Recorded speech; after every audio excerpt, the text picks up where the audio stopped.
Hi, welcome to Rosamund and Sky.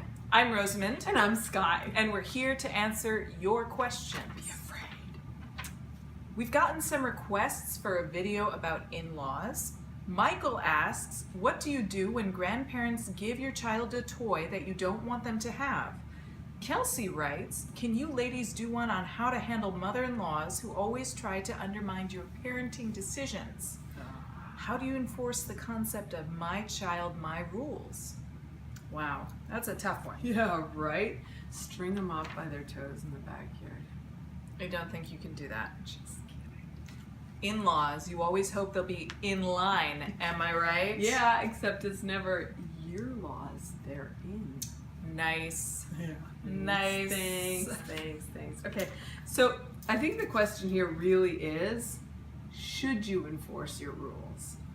I think of it as sort of the democracy of the dead. You know, your child has this unbroken line of ancestors. And part of honoring who your child is honoring the ways of the people that came before you. You know, being in harmony with the ages.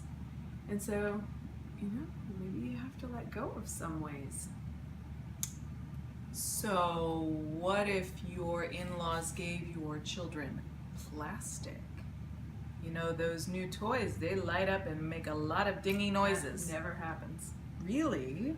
Because even my in-laws require gentle reminders about which gifts are appropriate and which are not. You give them to the poor.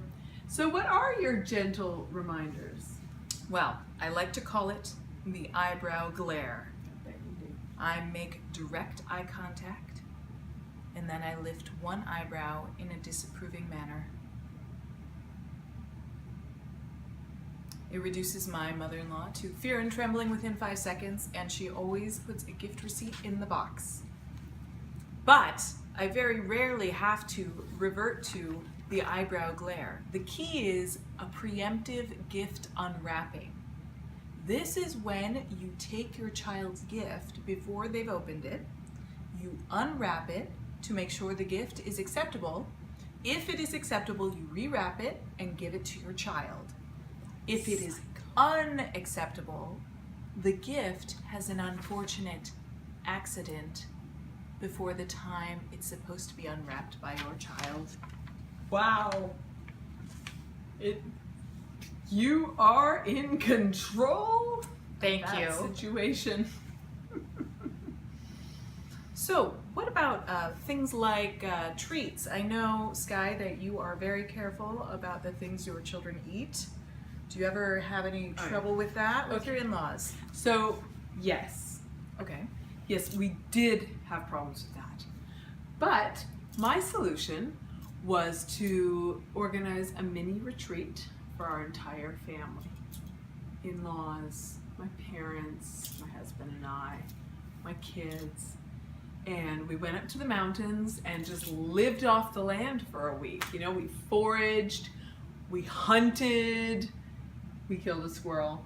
Kind of. We caught a squirrel, we let it go. It was hilarious. Anyway, the point is, when my in-laws and my parents saw how well children did when they were connected to their food and, you know, so invested in it, we just stopped having those problems, you know? And in fact, it worked so well that we built a couple of cob towers on the back of our house, and my in-laws and my parents just moved right in. So now we're, you know, they're deeply integrated into our family rhythm, and it's wonderful. My father-in-law, bless him, took over all the chicken work, which is great, and he makes slaughtering time a scream. So funny. Wow. Yeah, well, you know, the thing is, people just need to be educated, you know, brought to an understanding. If you integrate them into your home and your ways, then they begin to see how much progress we've made since they were doing it. Wow. Oh, okay. Do you have problems with treats at all? I mean, do your in-laws wrap everything in plastic? Thankfully, my in-laws are very sanitary people, so hygiene and food is never something I worry about. Good. But Really? I've come to the conclusion that when my children are in the care of my in-laws, that I need to trust my in-laws to make decisions about my children's care. Right. So that includes things like food. And I've decided that it is very good to have a 90%, 10% attitude. So 90% of our diet is wholesome, grass-fed, free-range, healthy food, and then the 10% that they experience at my in-laws' house, they have a little sugar. It's not going to kill them. At least that's what my therapist says. So Kills millions that's of people every day. what we're working for. You are working towards so right now. brave. Thank so you. brave. It's taken a lot of personal growth to come to this position. It's hard to let the universe in. Yes. It really is. So have you had any run-ins with this sort of unwrapping thing that you do? Now that you mention it, my mother-in-law pulled a fast one on me last month for my son's birthday. She sabotaged my preemptive gift unwrapping routine. She just took my son's present and gave it right to him. And he opened it and he loved it. So what was I supposed to do? What was it?